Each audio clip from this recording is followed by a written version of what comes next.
17 বছরে আমরা দেখি নাই যে একটা আওয়ামী লীগের কোনো নেতাকে ফুলের টাকা আপনারা দিতে পারছেন।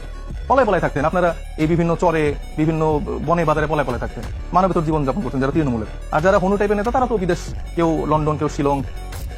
এখন তিনি প্রশ্ন তুলেছেন যে 17 বছর আসলে কোথায় ছিল, লুকিয়ে পালিয়ে লন্ডনে শিলংয়ে নানান কথাবার্তা বলেছে। আমার কথা আপনি কোথায় ছিলেন? আপনি 2018 সালে আমাদের সাথে কোটা সংস্কার আন্দোলন করেছিলেন, তারপরে কিন্তু হাসিনার বিরুদ্ধে বাংলাদেশে যে আন্দোলন হয়েছে আপনাকে আমরা দেখি না। আপনি যদি আমাদের সাথে থাকতেন তাহলে আপনার মতন আপনাকে দেখে আরো 10 জন অনুপ্রাণিত হতো, তাই না? তখন কিন্তু সংখ্যাটা বাড়তো। 17 বছর বিএনপি রাজপথে ছিল বলেই আন্দোলনের ধারাবাহিকতা বাংলাদেশে ছিল। কিন্তু যারা নিজেদেরকে গণঅভ্যুত্থানের মাস্টার মাইন্ড হিসেবে দাবি করছে তাদের কার্যালয়ে একটা তালা ঝুলছিল। এত মাস্টার মাইন্ড, এত সাহসী একজন তো তাই নাই, তাই না? তো সমালোচনা করলে তো অনেক কিছু পারা যায়। ধান খেতে, পাট খেতে, ঘুমাতে হয়েছে। আপনি একদিন ঘুমাইছেন? জানি না, কারণ আপনি প্রতিবাদটা করেন নাই। আপনি ঘরে বসে খাইছেন, গার্লফ্রেন্ডে ঘুরছেন, আনন্দ করছেন, ফুর্তি করছেন। আর ছাত্র দল যুবদলের ছেলেরা তারা কেউ ঘুম হয়েছে, খুম হয়েছে, নখ তুলে নিয়েছে। এই যে আপনার আমাদের রাকিব সাহেব গণঅভ্যুত্থানের সময় দেখেন না তার হাতে কিভাবে পুড়ে গেছে। সম্ভবত তিনি এখান থেকে মানে সম্ভবত আমি এটা জানি না, বাট আপনি দেখেছেন যে পোড়া কি পরিমাণ তিনি মানে আঘাতপ্রাপ্ত হয়েছে, তাই না? এরপরে আপনার ছাত্র দলের আরেকজন নেতা আমান সাহেব, আমি তাকে দেখেছিলাম যে সময় তাকে আসলে সেই আপনার 28 অক্টোবরের পরে গ্রেপ্তার করে তার নখগুলো তুলে নিয়েছিল। আমি নিজে সেই কাঁচা নখে হাত দিয়েছিলাম জামিনের পরে।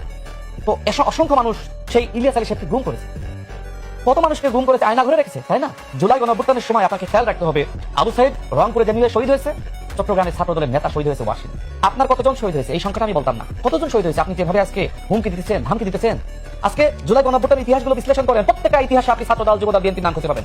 আমার কথা হলো কাউকে কটাক্ষ করতে নেই। গণঅভ্যুত্থানে আপনার ভূমিকা আছে, আমারও আছে, তাই না? সবাই তো গণঅভ্যুত্থানের শক্তি।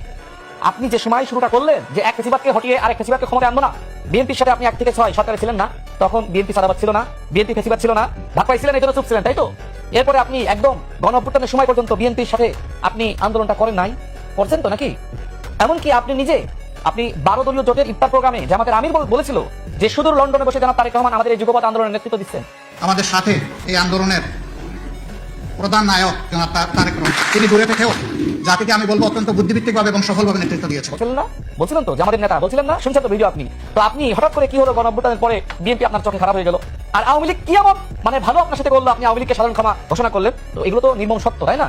আপনাদের সাথে যে সকল নেতারা গণ অধিকার পরিষদ, ছাত্র অধিকার পরিষদ একসময় করতো শুধুমাত্র লোভের কারণে যে আপনাদের সাথে গেলে থানা থেকে চাঁদাবাজদেরকে সারিয়ে আনা যাবে, কমিশন পাওয়া যাবে, বন্দরের উপদেষ্টা হওয়া যাবে, বিভিন্ন মিনিস্ট্রি ছাত্র উপদেষ্টা হওয়া যাবে, তাই না? ওই যে এপিএস এর কেলেঙ্কারি করা যাবে, মালপানি কামানো যাবে, তাই না? তো এই ধান্দার জন্য তো আপনাদের সাথে গিয়েছিল। আপনি নিজে জামাতের একজন কট্টর সমালোচক ছিলেন, কিন্তু পরবর্তীতে জামাতের কাছ থেকে আসন ভাগ পেয়ে আপনি তো জামাতের হয়ে ইলেকশন করেছেন। এইটা কি নতুন বন্দোবস্ত? জামাত যেখানে সারা বাংলাদেশে আপনাদের রাজনীতির নতুন বন্দোবস্ত। জামাতের সাথে গেলে নাকি আপনাদের পাপ হবে, জামাতের নেতৃত্বকে মানুষ গ্রহণ করবে না। কি এমন হলো, কি জাদু করলো যে আপনারা জামাতের নেতৃত্ব গ্রহণ করবেন ভাই?